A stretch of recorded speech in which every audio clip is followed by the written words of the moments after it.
quiet seaside town, an evil laid to rest centuries ago, has risen. An abandoned fortress deep in the swamp holds a secret that could save the village or destroy it. Now, a band of adventurers sets out to dig up the wounds of the past and bring the light of day to the roots of ruin. This is Tabletop Gold.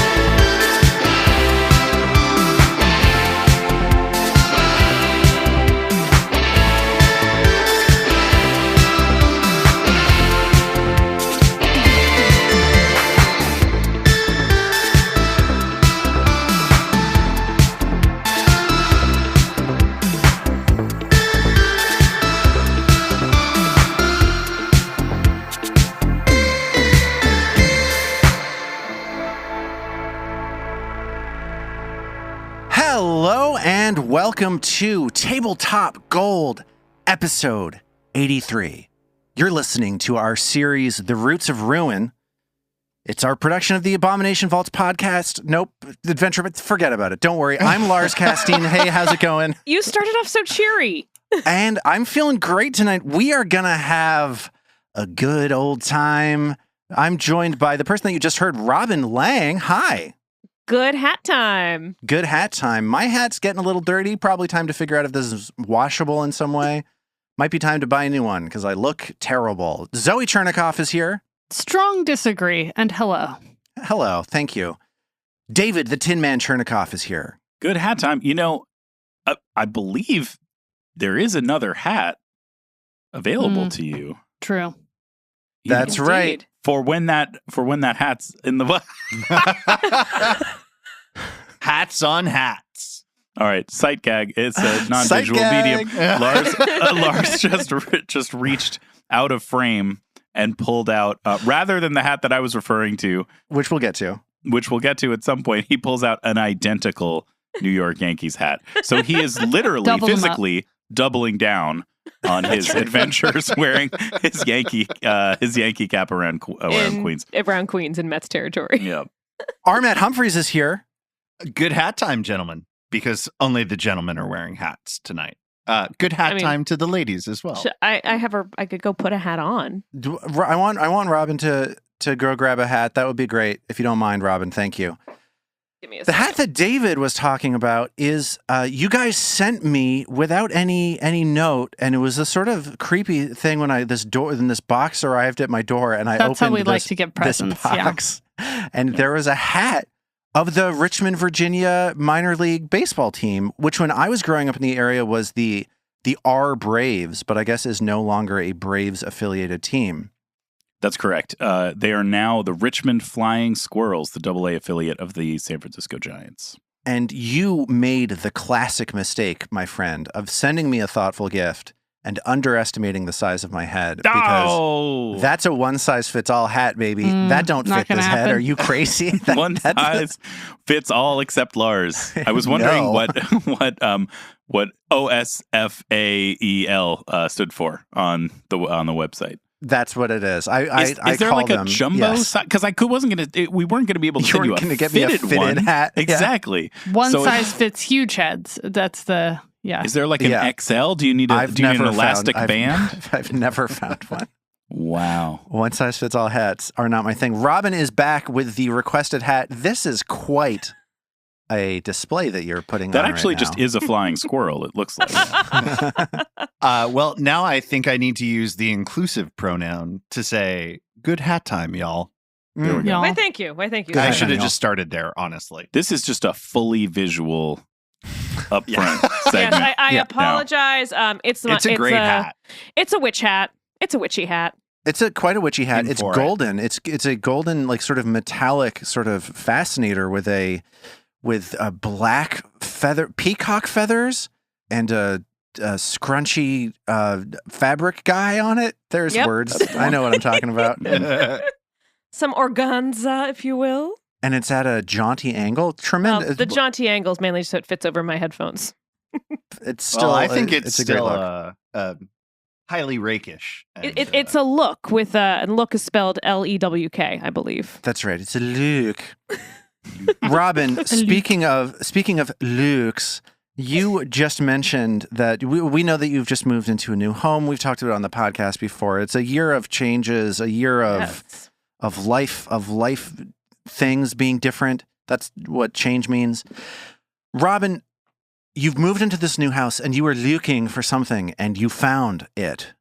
What is it that happened? You mentioned this and I said, please, no more. Let's talk about this on microphone. Well, so we moved into a house. We're in Westchester County now. I'm no longer a Queens resident, sadly. And it's an older house, and the attic is a refinished attic. So I'm actually up in my attic office right now. And as we were putting stuff in the upstairs closet, I, in true Trill fashion, found a secret door. You found life imitating game. And the secret, it was essentially the door to the crawl space, but it was this there was this piece of wood that had been poorly hammered, and I was like, what is that? And I went and kind of shook at this piece of wood and pulled it off, and behind it was also this there was a why? Well, I can't find words sometimes. Why are words so hard? It's hard. It's really hard. I get There's it. so many of them. A brochure. There was a brochure What? for I think it was a doll museum somewhere in Massachusetts. Shut up. I forgot how this good got this so was. much creepier. I forgot how good this was until I started trying to remember it. From 1978. What? And it was shoved in behind that door as though that had been the last time it had been opened. And I looked at my husband and I showed it to him. He's like, we're selling the house right now. Yeah, we're done. That's all, folks. This is the reasonable response. Someone has seen a horror movie before. Keep looking. Eventually, you'll find the firearms and the dildo. It's all. And of right. course, you just got to keep Layers. later, Chris is upstairs, putting stuff away in that closet as well. And the cat comes upstairs to the third floor for the first time and beelines for the crawl space. Oh. What is it about cat? If you guys are all dog people, but the first thing a cat does if they find a dark space, yes, the darkness calls to them. And the first thing he did was race into that crawl space. We're just like, oh no. Yeah. Thankfully, he came out for treats. That's where they can do their business unobserved and unmolested. Oh, I see. You were saying, oh no, because you were worried about the cat ending up in there and staying in there. Yeah, and, and not coming out. I was saying, oh no, because a cat that's that interested in your crawl space immediately is probably interested in something that's in there. I mean, if he actually did kill any rodents, that would be fine, but he is such a big scaredy cat, he wouldn't know what to do. He would run away the other way. I was thinking that you may have had a haunted doll in this crawl space at some point, and that the cat would become possessed by the haunted doll. I was That's going to what I say was it worried bewitches about. the doll. That makes the most I've sense. seen that movie. Yeah, totally. Yeah. Yeah. Annabelle could be in our walls. I haven't saged the house yet, so I don't know. That's the thing where you light a big thing on fire and walk around and there's smoke coming out of it. That's what that is. Is that what that is? Yeah. Oh gosh. Literally. I have the Robin sage right with here. the biggest blunt I've ever seen in my life. More visual gags. Let's This go. is the most visual upfront that we have ever. I tell you what, guys, I got something to show you. Check out this face. All right, now, Oh my God, you guys got to see this face that David's doing. It's a Hang face. on. It's got Oh two my eyes in that face. Can I keep making the face while I juggle all of these random objects? Hang on, let's see if I can pull it up. Wait. We'll find out. Juggle all you of can't that. juggle an Instant Pot. Here we That's go. too big. There's another David that he's juggling. Holy. Oh my hell. gosh. Well, I was wrong. Mitosis. Oh, okay. Well, Robin, I'm so happy that you found that secret door. It's know. so funny that it's the way that things, when you play games like this long enough, just sort of haunt you in your life sometimes. I'm excited to keep looking and see if I can find another one. If I found another secret door, I think Chris might leave me. Actually, he's called me a witch since we were together for 4 months. It Around freaks month him 4, out. he first called me a witch. Yeah. Yeah. Judging by the hat that you're wearing, visual gag once more, I'm not surprised at this. Well, and witch the judgment. sage that was just held up. Yeah. I mean, Yeah. not to make too fine a point of it, but Yes, so I'm a bit of far a plant witch. Yeah. we've established a witch's hat, the burning of herbs, haunted dolls, and a cat that explores hidden spaces A for black a cat. familiar, a black familiar cat. So This I is think- all sounding a little familiar. Thank you. Somebody had to say it. Speaking of sounding a little familiar, Armat, we have grown to love your character that you play in this game, Vadim, Yeah. and I'm excited to see who you're going to play next as we get into our podcast. Yeah, it sort of seems like Vadim is near death right now. He's like Not long for Out of, Galarian. He's not near death, right? 73 That's hit right. points. He's got 9. Count them, 9. Well, left. we'll get to that Wow. in just a second because I want to take a moment to thank everybody who has done what they can do to support the show, whether it's telling your friends that you think might enjoy the show or leaving reviews on podcast apps. Thank you for everything that you do to help the show grow and to help us find new people and to build a bigger community around the show. Like, for example, I want to thank Kaz on Podcast Addict, who left the simplest, most direct review we've gotten yet. Fun PF2E actual play. No period. It's not wrong. That's not wrong. It's not wrong, and I appreciate it. You don't need to get fancy, Yeah. people. Everything you need right there.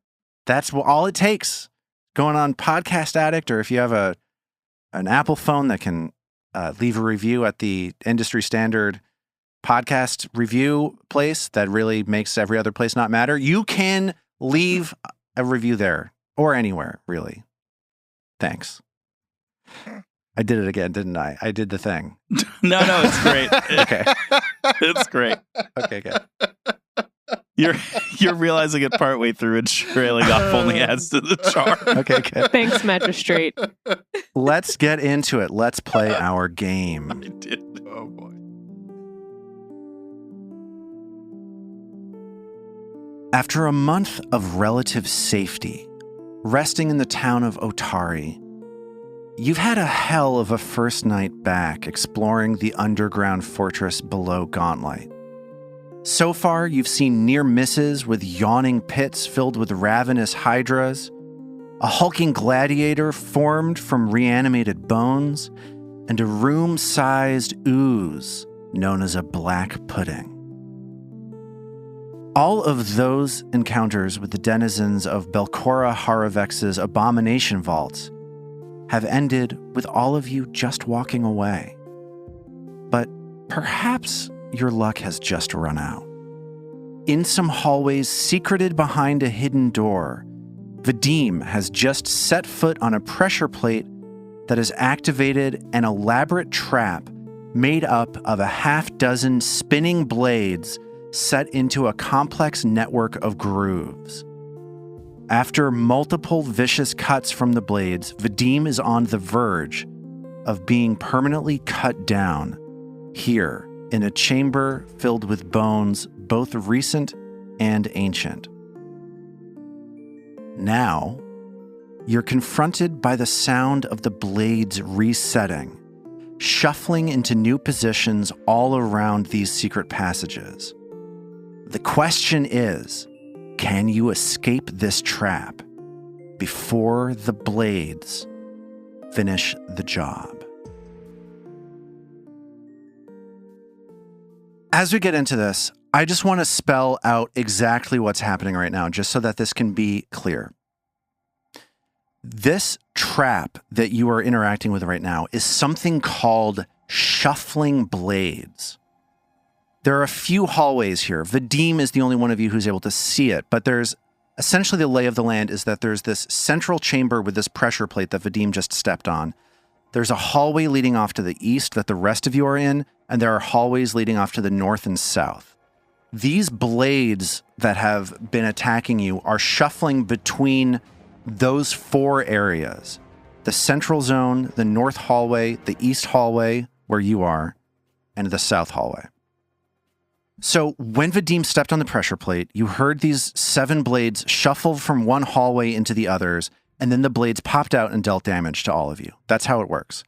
Now, you've seen the blades retreat back into these grooves all around these halls, and you're hearing the blades reposition them in real time as we are about to pick up the action. The hallway that Mag, Trill, and AO are in is short.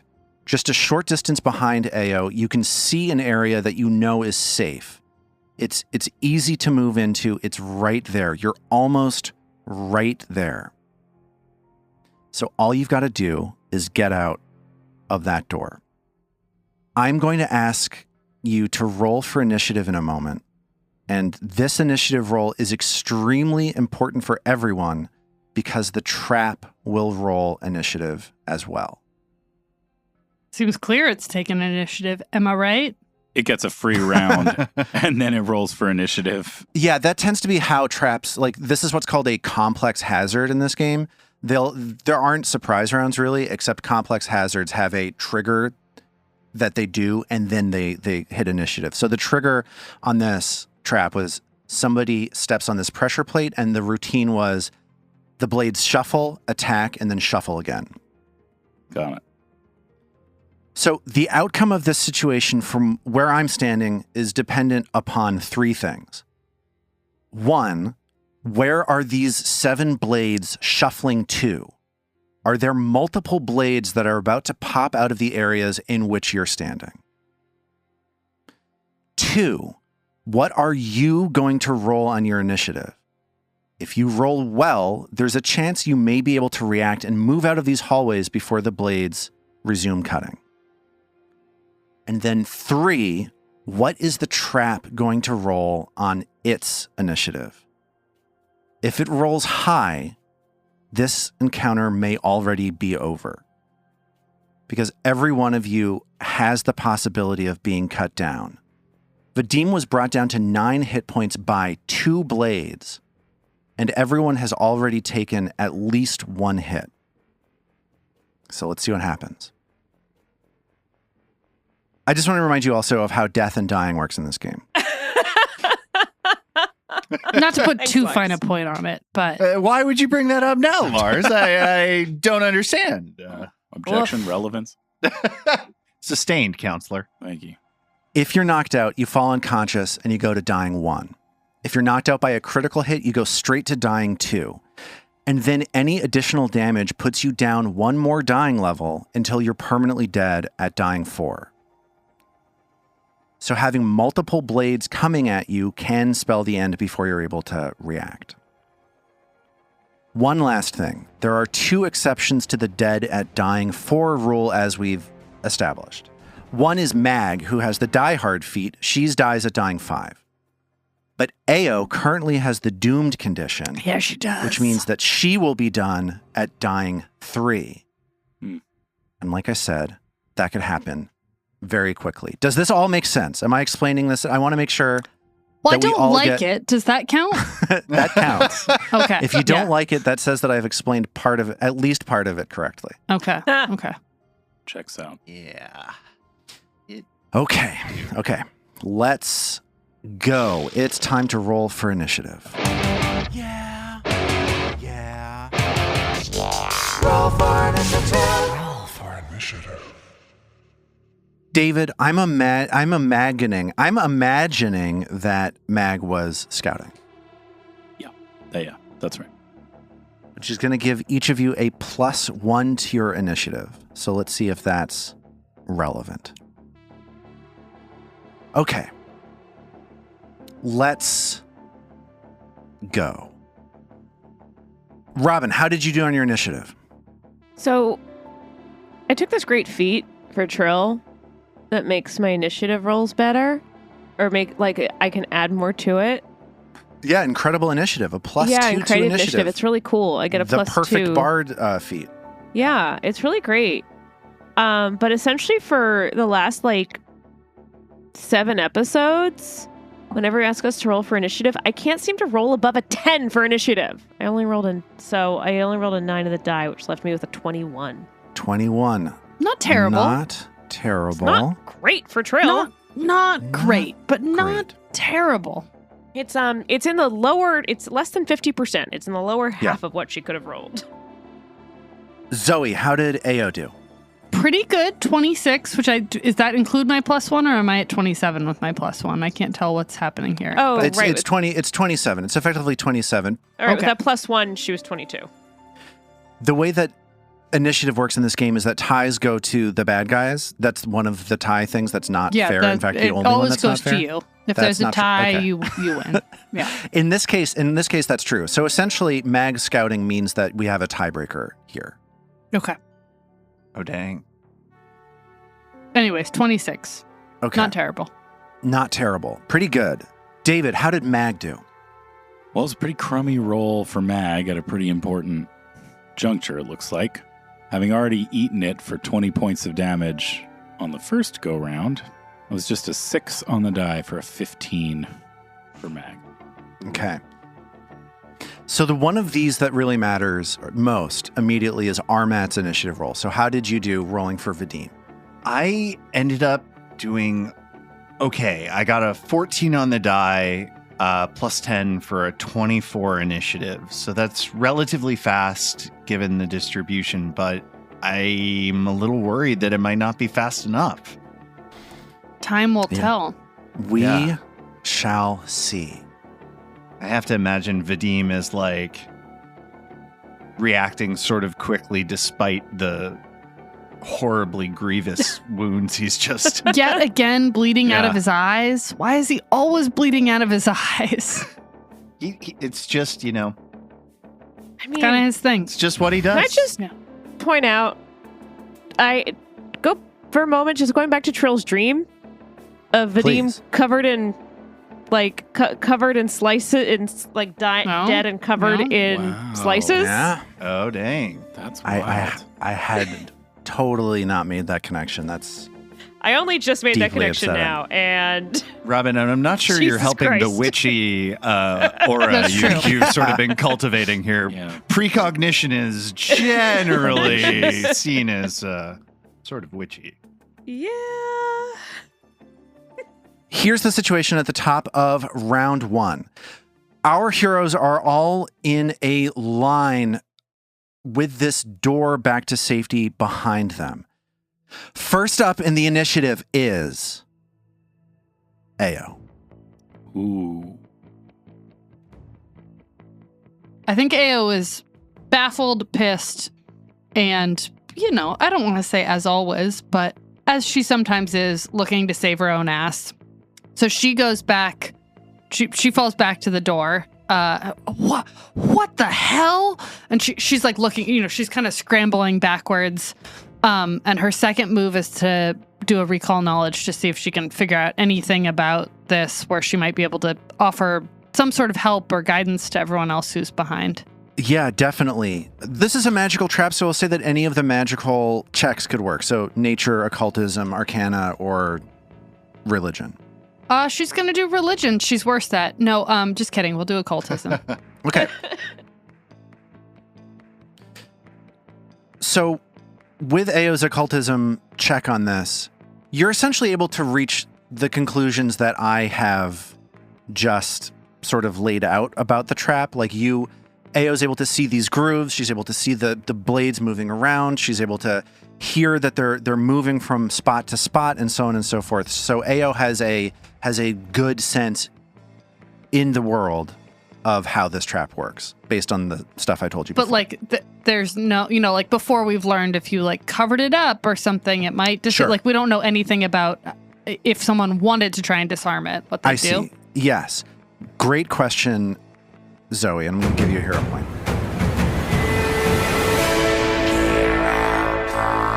A hero point for retreating and leaving my friends behind. But you're going to get something that's valuable.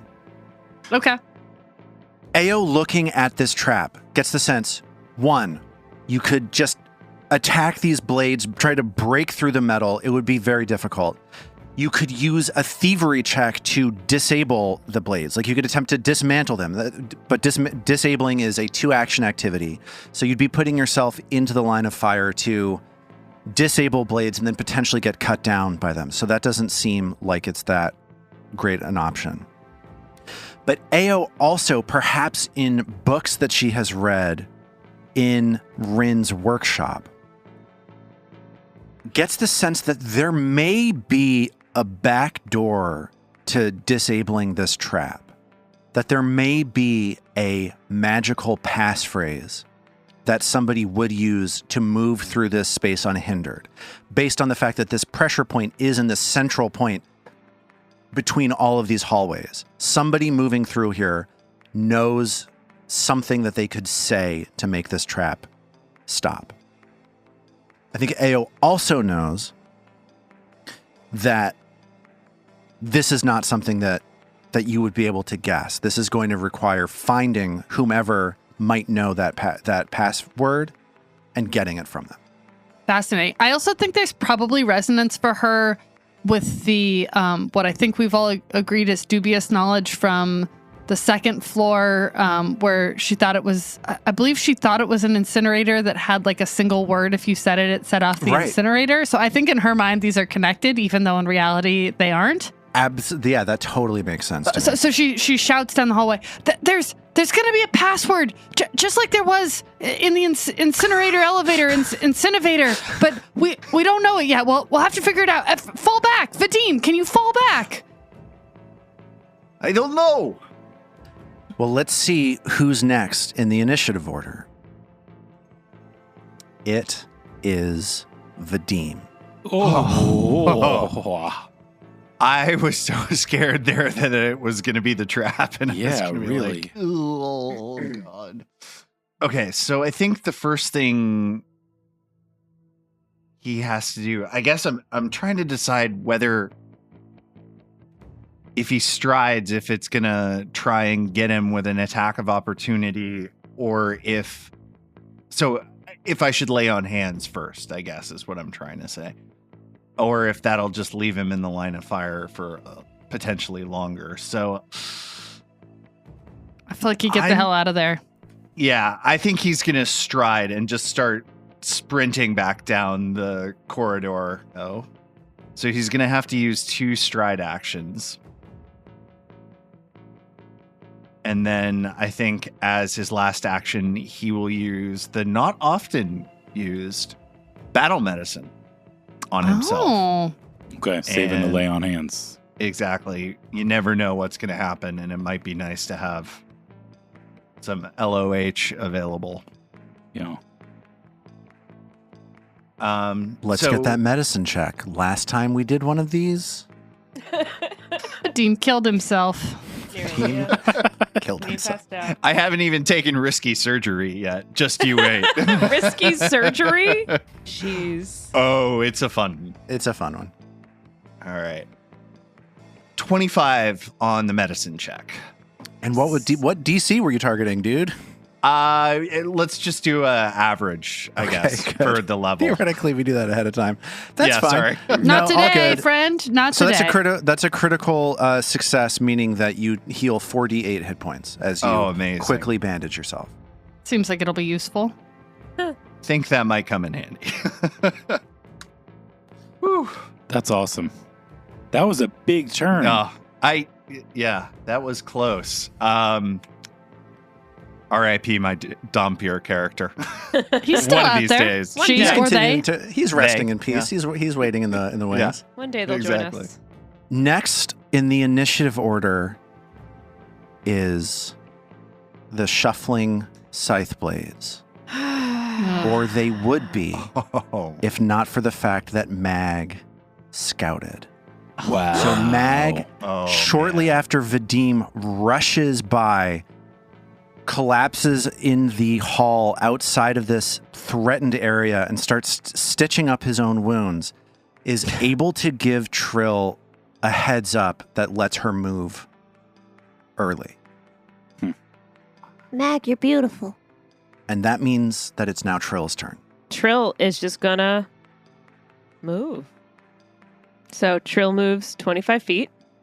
Barreling back into this chamber with the mural on it, which means that Mag is all alone here in this hallway. So movement's one action, right? Movement's one action. Can Trill with her second action? Yeah, Trill's close enough. Trill's gonna throw up forbidding with her last 2 actions. Throw up forbidding ward onto Mag. Oh, that's All awesome. right. Cool. So magical energy bursts up around Mag as Mag hears and one blade pops out and targets Mag with an attack. That is a 29 to hit as this blade bursts out of the wall and runs down the length of the hallway straight at Mag. It hits, not crits. Catches Mag by, let's say, under the a seam in her armor on her side. And that catches Mag for 12 points of slashing damage as Mag hears in all the hallways surrounding, echoing all around these halls, just as she hears 6 more blades popping up all over the place, slicing everywhere that Mag is not. Mag, Lars? fall back! Can Vadim glimpse this? No, not intelligent. Yeah, And makes sense. you're way too far. And I'm way. Oh, So I'm he- way too far. He can't Yeah, make of the course. trap kind of rethink its relationship to the It was worth asking. cosmic. The worst he can say is no. How does Mag feel in this moment as she realizes that the blades are not here? Good, Lars. Okay, good. She feels, I mean, Mag is complete, like, adrenaline coursing through her body, just as it would be if she were facing an adversary. And so the feeling now is almost as though the adversary has suddenly vanished. You know, it's relief, but still a kind of guarded confusion. This feels safer, but not safe. And as Mag has that feeling, the blades pop back down into the grooves, and Mag hears the sound of shuffling metal beneath the surface of the stone of these hallways, and it is now Mag's turn. Can I see any of the blades or tracks from where I am? Yeah, you hear the sound of the blades shuffling around, and you see that there are 3 blades positioned in the hallway now. Okay, so there's a kind of got it. Well, Mag is more than 25 feet. All right, Mag is more than 25 feet from safety. She needs 2 move actions to get herself out of dodge. So what I think she would want to do is take 1 swing at it first, and then save those 2 actions to be able to escape. And that is a 22 to hit the visible blades. A 22 to hit, you take aim at one of these blades, and that misses.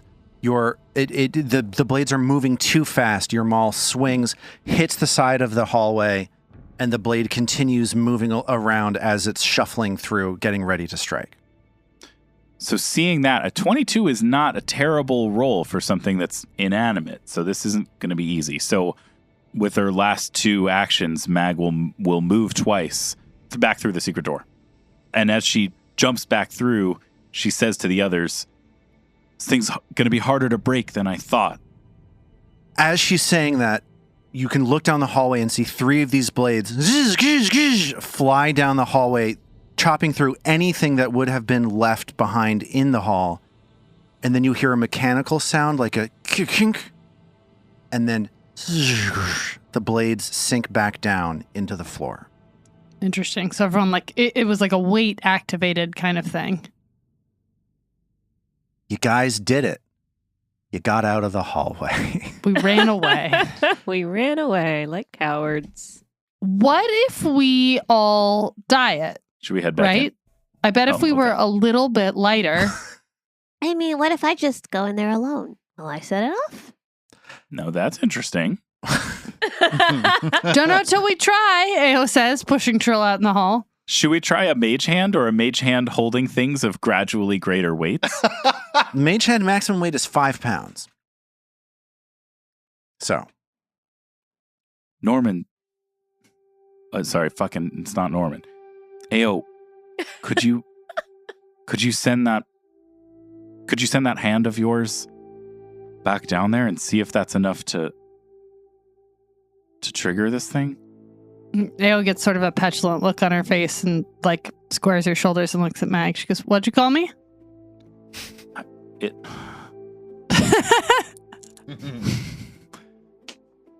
I may have misspoken.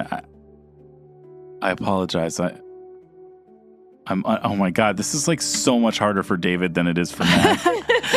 She crosses her arms and like makes like stays stone faced, but while it's happening, Mag feels two little fingers take some of the herbs out of her breast pocket that, weigh, let's call it a pound worth of herbs, Mag's favorite anti-nausea herbs or whatever, whatever she chews on most often. And the mage hand drifts down the hallway with them and then like gets halfway down and then petulantly drops them on the ground. Can I just say, welcome to every teacher's life, David. How so? What do you mean? The petulant teenager. Oh, I see. The imaginary hands taking things off your person. Yeah. Welcome to the life of every teacher. Magically summoned hands stealing your personal effects. The petulant teenager staring you down. While they take your medicine and hide it in the hallway full of saws. I mean, kind of, yeah. Hey, public school in Virginia, it's not so far from what it was like back there. Oh yeah, Ms. Lange, I cast Mage Hand. Deal with that. So Mags clenches her jaw hard and stares at the nearest wall in an attempt to bore a hole in it. No trees to smash with her skull, so. No, not here. Is Ao even noticing that, or is Ao just focused on the results of the mage hand dropping the herbs in the hall? She's not very interested in Mag, or like, she wants a big reaction, she doesn't care about like the small psychology of what's happening. Like until Mag punches a hole through the wall, she's not going to feel that anything interesting has happened. So what Ao sees then is you see these herbs fall onto the floor in the middle of this hallway and there's no response. The trap is still dormant.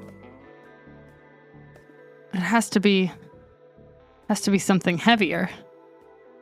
I still think that cutting it down isn't right. I think we'll be able to find the password. Just like we weren't able to find it with the incinerator, so we're still here, Like the same luck that didn't burn us alive there will keep us from getting slashed to death here. I can just feel it. The stars told me, she says, unconvinced of her own lie, but certain that others are convinced. Trill rolls her eyes at Ao. Mag gazes longingly at the headache medicine in the trapped hallway. Now that Vadim has staunched the bleeding, he reaches down into one of his belt pouches where he's kept the whispering reeds and looks at it sort of balefully and sort of says almost to himself, I wonder if the passphrase is somewhere in here. But before he does anything, he puts it back out of sight and gives a little shudder. Well, I guess we should head back into the other room. We're not going to get any further in here. Vadim, Yes. Can you patch us up? I mean, I'll patch me up, obviously, but I think the others need help. Absolutely. And it looks like are you still bleeding out of your eyes? And my mouth, apparently, he says, having coughed up some blood. Yeah, I need 2 lay on hands. How's everybody else doing? 2, please. Okay. Man, healing is important in this game. Oh, I also need 3 lay on hands, so that's another half an hour. Sorry. I'm going to need 1 lay on hands, so.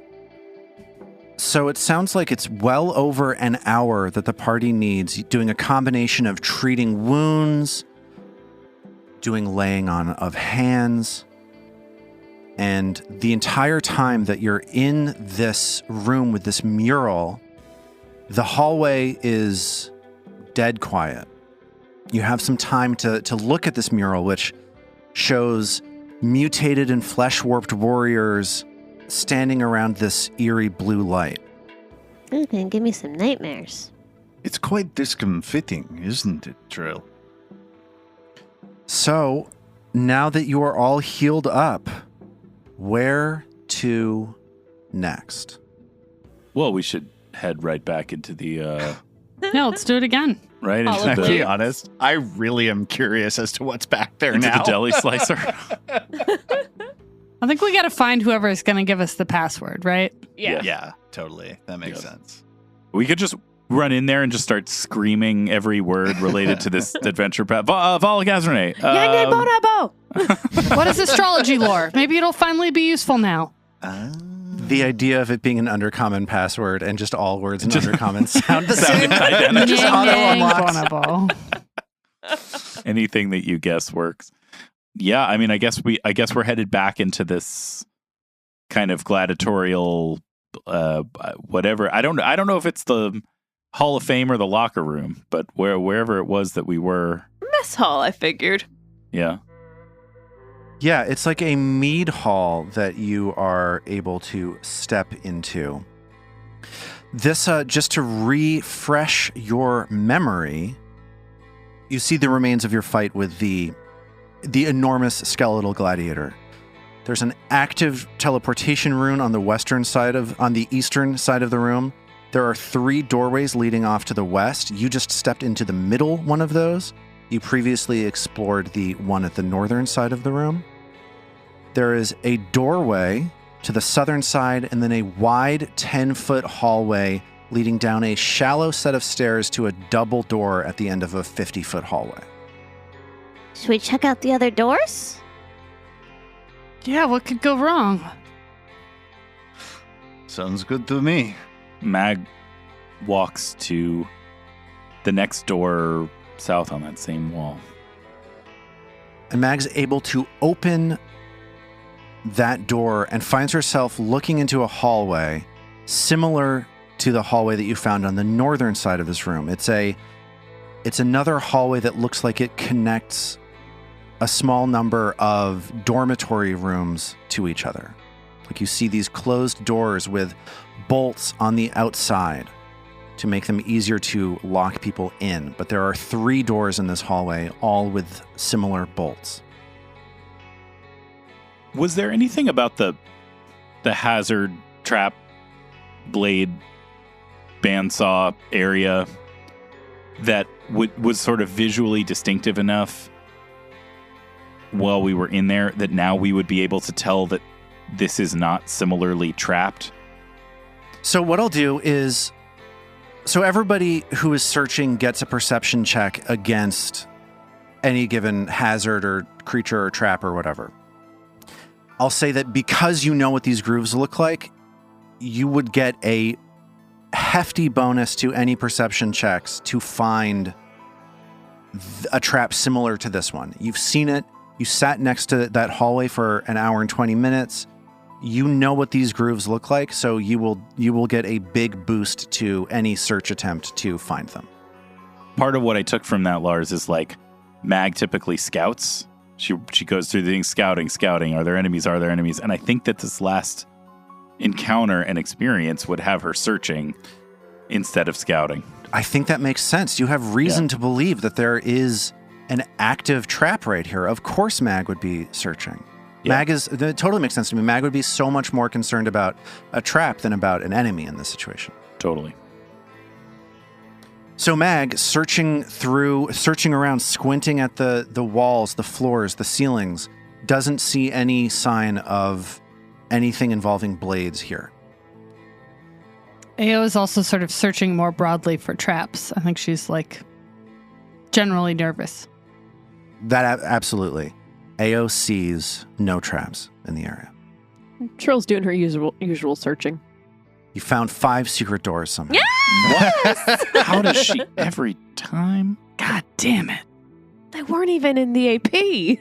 This hallway seems like a rarely used hallway. You don't see much sign of anything dangerous or helpful here. It's just a hallway connecting 3 closed doors. All right. Well, I think good enough for Mag. Let's look at those closed doors. Yeah. So you're able to open each of these doors, 1, 2, 3, and behind each of them you find a similar scene. Another former gladiators' quarters that contains a single bed, a footlocker, all of them empty, and a chamber pot. And you see the same signs that you saw in the northern hallway, suggesting that this area has been used as a prison. So sad. Makes you wonder about who passed their days here and for how long. I'm definitely not going to be a gladiator when I grow up. This seems lame. Have you ever been to the Aurorium in Absalom? Ayo. It's quite extraordinary, actually. I think you might actually enjoy it. As I was passing through on my way here, I didn't have time to stop, but I've read quite a bit about it. What happens? Oh, well, gladiatorial contests dedicated to Aurori, the god of discipline and martial achievement. But I certainly can see why this place would not make you feel that way. Do they have to use chamber pots? I imagine. I Oh yeah, don't no, I'm out. really I'm know. out on that. I'm out on chamber pots. All right, fair enough. It's been a while since any of us have gone to the bathroom. What's down here? She says, kicking at the door to the south. Or she makes her way back out of the hallway and sort of like is listening up next to that door.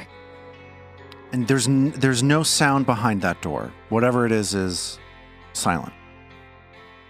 Mag? Mag opens it up. And Mag sees a stairway leading down to the next level. I feel like whoever has that password to see what's in that cool room with all the blades that made Vadim bleed out his eyes isn't going to be down there. No, I don't think so. Let's come back. Mag closes the door again.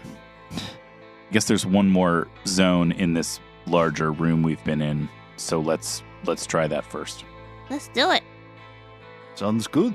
Always better to do Wittershins than Helter Skelter. So you're headed down this 10-foot wide hallway, going down this shallow set of stairs, right? That's what Correct. that's what you're saying? Yeah. You head down these shallow stairs and you come to a bend where the hallway turns from going south to going off to the west. This bend, at the end of it, has a set of double doors. Very impressive looking doors, not quite the same as the banded wooden weighted doors that you have seen elsewhere. Are there any like designs or anything that might be telling on them? You see maybe heavier gouge marks than usual on these doors, but again, they're ancient. These doors have been here forever. They're somewhat protected by magic, but you do get the sense that large creatures or fighters or whatever have come through this hallway and then through these doors that you're looking at. These gouge marks make me nervous. Does anyone hear anything through the doors? Ao listens. Mag too. And Vadim. They'll have really good hearing, so it's fine. You put your ear to the door and you don't hear much. Maybe a faint rustling far in the distance. You know, given the amount of sort of drama in the architecture, you know, the long buildup of this hall, I wonder if this leads to the gladiatorial arena. Mag takes hold of one part of the door and looks to Vadim to take a hold of the other. He'll grab the other one and look at Mag and say, "On 3?" Sure.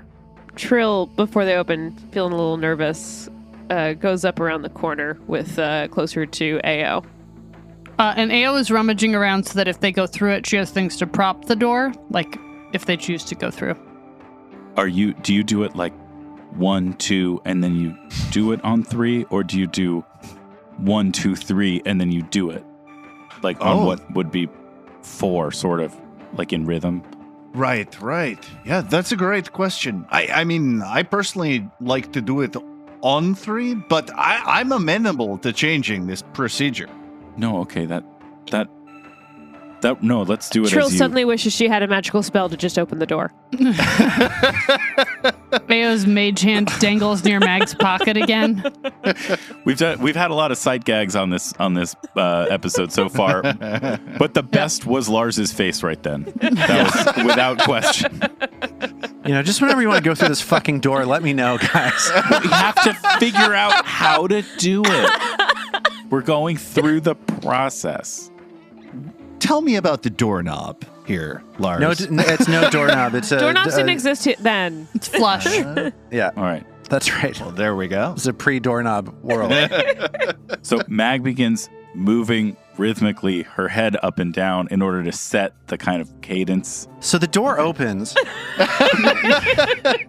and you find yourself stepping into Oh, dang. Snap. a massive arena. This is unlike any other room you have seen before. It is at least 150 feet across. And you are standing on an elevated platform. It's a wide walkway that extends around this cavernous chamber, looking down like 30, 40 feet onto a stone arena floor. On this level where you currently are, you see 6 balconies with built-in seating, giving whoever would have sat here when this was an active arena a view of the action below.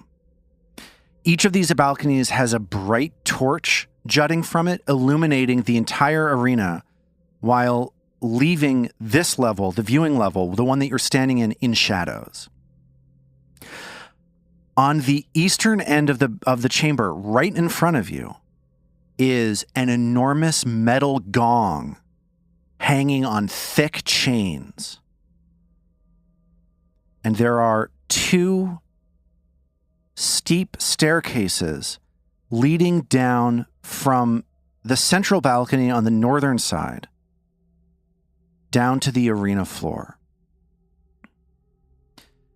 As you look down on the floor, you can see that this is a stone floor with sand spread across it. And that sand is crusted over by dried blood from past combats. And slowly circulating around the floor of the arena, this is a full floor below you, 30 feet below you, down here on the western side of the arena, 100 feet away from you. You see a gargantuan mass of strange flesh. Ooh. The light from the torches on the arena floor occasionally reveals to you that fit into the flesh are body parts and even entire bodies from countless different species, humanoid, insectoid, worm-like, all undulating together.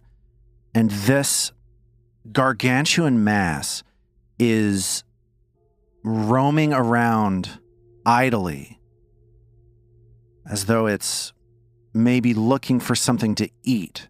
Oh, no. But you don't get any sense that it is able to see you. Oh, God. Oh, wow. And that's what this thing looks like. Whoa, it's big It's an abomination. and gross. Yeah. Drill. Yeah? Are you thinking what I'm thinking? I really hope not. I mean, when that thing goes away or we deal with it or whatever, this would be such a sick concert venue for you. Oh. I mean, I was thinking the acoustics in here are pretty sick. Yeah. Let's make it happen. And Neo goes for a fist bump. Trill fist bumps back and explodes it a little bit. Neo smiles. Well, do we want to go deal with that thing? Or are we just gonna, leave it be? I feel terrible for that thing. It's literally an abomination. Is that one of her flesh-warped monsters? I don't know, Troll. You tell us. You're the one who's gotten weirdly into flesh warping recently. If you would like to do a recall knowledge, that could be occultism or religion. Yeah, Trill's gonna recall knowledge. Does Trill need to get closer? This thing is so big that the fact that it's 100 feet away from you doesn't matter all that much. And there's light shining straight at it. Like you can see this thing. This image that you put in Forge is terrifying. Just a standard occultism check? Yeah, give me a blind occultism check, please. Or blind religion. Or blind undead lore, if that's something you have. Ooh. I will do that religion check, if I may, as well. And AO will do occultism. And as he does it, he'll whisper to Trill, "Oh, hey, when you do your concert in here, can I hit the gong at the end of the, whenever you need a gong, I guess." I have a feeling no one should hit that gong. Oh, yeah, not now. That seems like that would be a bad idea. So as you're talking about a gong and looking at this monster to try to figure out what it is, somehow at the same time, here's what happens. Trill and Ao are not sure what this is. They've never seen anything like it. Vadim knows that this is an undead, aberrant creature known as a Shanrigal. Oh. Chernicoff. Shanrigals, you know, are the waste products of flesh warping. You know this about is like them. flesh warping poop? This is like an experiment happens. Flesh warping and- nuclear waste? and there's some leftover. That's what a Shanrigal is. Vadim knows about this because it's undead. It's both the result of an experiment and also it's something that has been dead given life again. This particular creature is like something he heard about, maybe late night tall tales in Lastwall, called a Shanrigal behemoth. And when he realizes what this is, his blood runs absolutely cold. I think you're able to get a clear sense that this is a greater threat than anything you've faced before by a lot.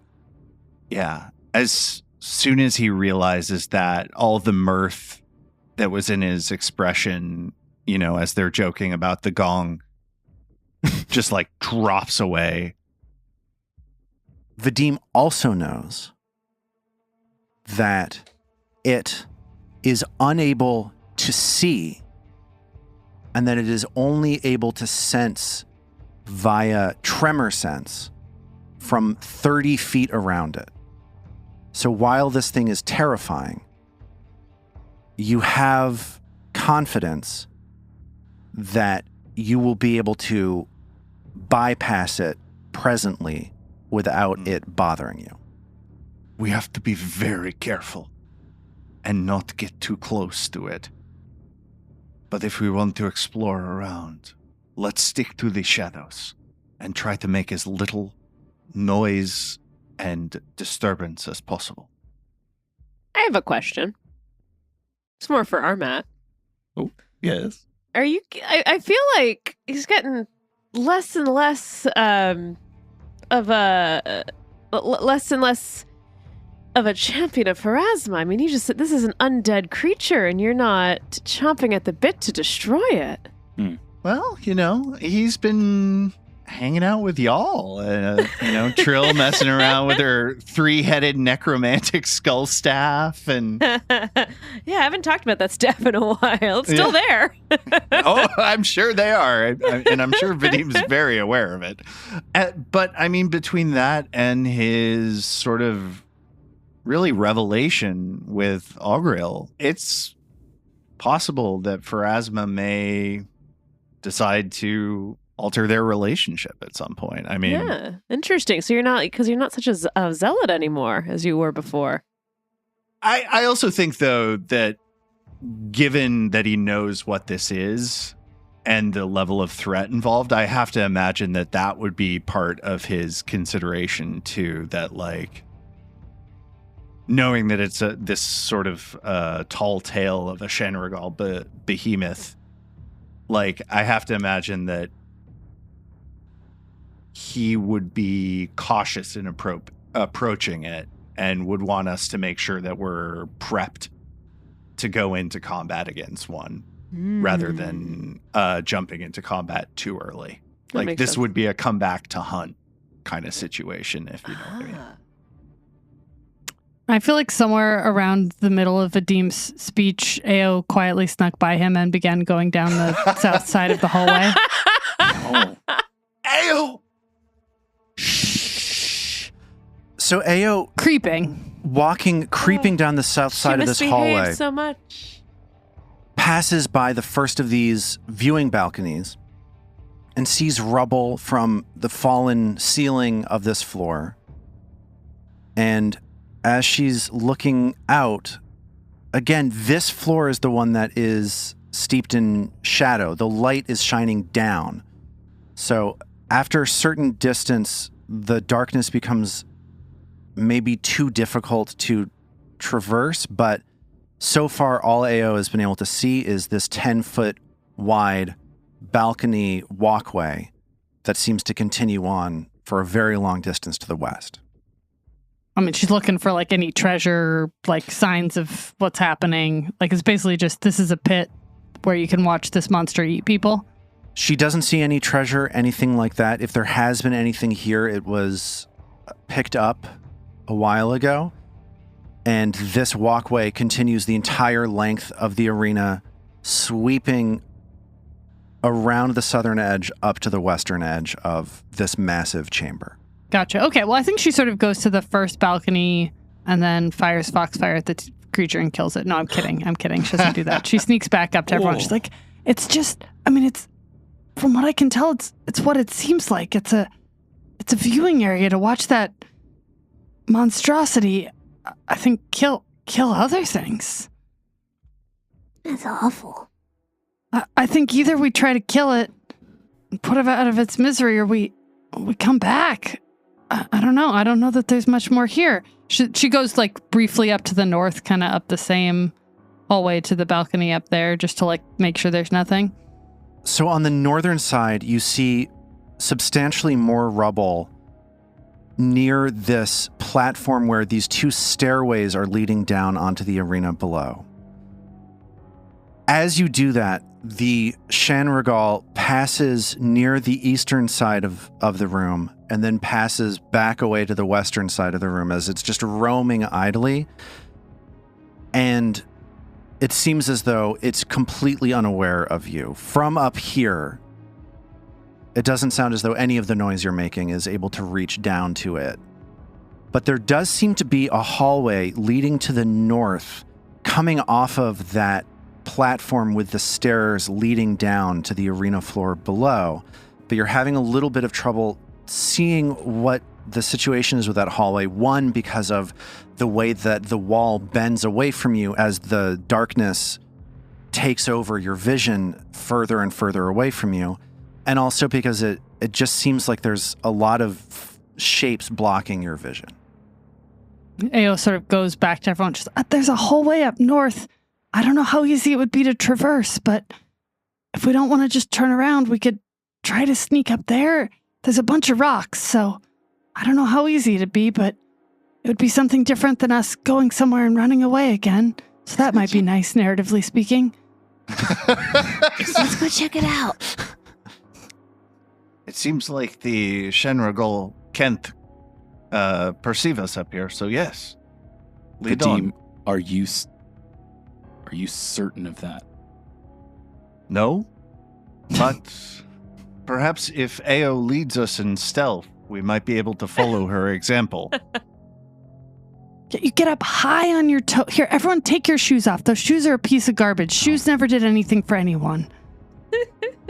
Put them in Mag's bag. Oh no, now Mag's gonna organize them. If you want to do that mechanically, you could follow the expert. Ao could lead the way stealthing, and people could try to follow her lead to stealth in her footsteps. Yeah, that was what I was thinking, since unfortunately Vadim is not trained in stealth. I think Mag will happily take the example from, follow the leader from either of them. Stepping Okay. out of the game, I Yeah. feel like the right call is for us to go through this hallway. I really like the idea that we've dodged the loud way that you wake this thing up coming in, and now we're choosing to go through it, but I think it's the right move. Cool. So, AO stealths. So if Mag wants to stealth, following AO's lead, essentially you'd roll a d20 at your level, 5 plus 2, because AO's an expert. So you'd roll a d20 plus 9. So the four of you start creeping your way past this northern balcony towards this hallway to the north where your view is impeded by some objects. Arranged around this hallway that starts to bend and lead up to the north. You see that this hallway leading up to the north is a 15-foot wide concourse. Like, you're able to get close enough that the light that you're casting catches the opposite wall in this hallway, and the shadows of these objects in front of you cast onto this wall that seems like it is a wide concourse. And you see a few statues here on the walkway. They mostly seem to depict odd, misshapen creatures. You see a couple statues of grothlets, a statue of a creature with what looks like the torso of a drow, an underground dwelling elf, and the body and legs of a gigantic spider. Ooh, Drider. But these statues are largely destroyed. They're crumbling and they've been bashed apart. There are a couple of less damaged statues, though. One depicting a vampire-like humanoid dressed in warrior's clothing, and one of a creature that looks similar, also sort of a hairless, vampiric-looking thing. But this one is hulking and brawny, almost like its muscles were inflated somehow. I'm sorry, is that Armat's And- next character? That's right. You've said too much. This blown-up vampiric thing looks like it's in pain. The statue? Yeah, the statue... Man, that's a brutal way to be commemorated, right? Like, roided up and in pain.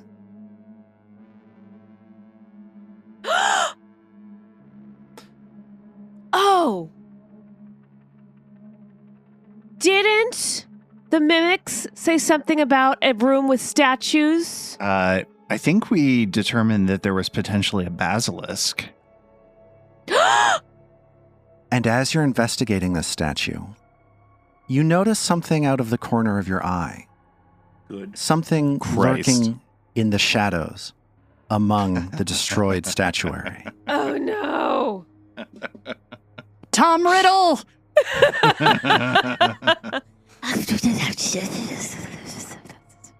Well, I guess this is better narratively speaking. Then Harry Potter, I agree. Rowling is a turf hack. Yes! So what do you do? Trill freezes. Mag 2. And, with the recollection of this is the description of where the basilisk is, and thinking about the deeply dangerous creature that's lurking behind them. I think we're literally between a rock and a disgusting place. A rock and a thing that can turn you into a rock. A rock in a soft place. Ugh. What do we do? And as you wonder that, a small creature on 8 legs scuttles out of the shadow. Oh no. And you see 2 beady eyes. Oh, is it a vinegaroon? It's a skunk. It's a stink badger. Peanut butter! It's a lizard creature with glowing green eyes and a mouth packed full of needle-like teeth. It hisses and whips its tail back and forth. And then you hear another scuttling sound. And you realize that there is another creature just like this one another 8-legged lizard with green glowing eyes and a long red tail, as 2 basilisks step forward from between the statues. And we will pick up from there next time. Everyone close your eyes and fight quietly. I don't like this. Gonna be awesome. I don't like it. I don't like it.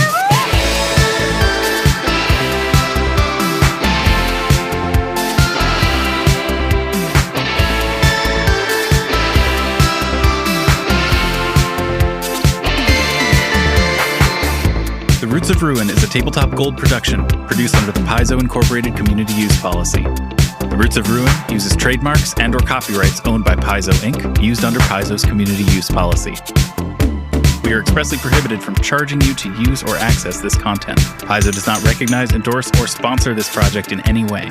Original characters and content are the property of Tabletop Gold. For more information about Paizo Inc. and Paizo products, visit paizo.com. We at Tabletop Gold would love to hear from you. Email us at letters@tabletopgold.com and find all our social links at tabletopgold.com.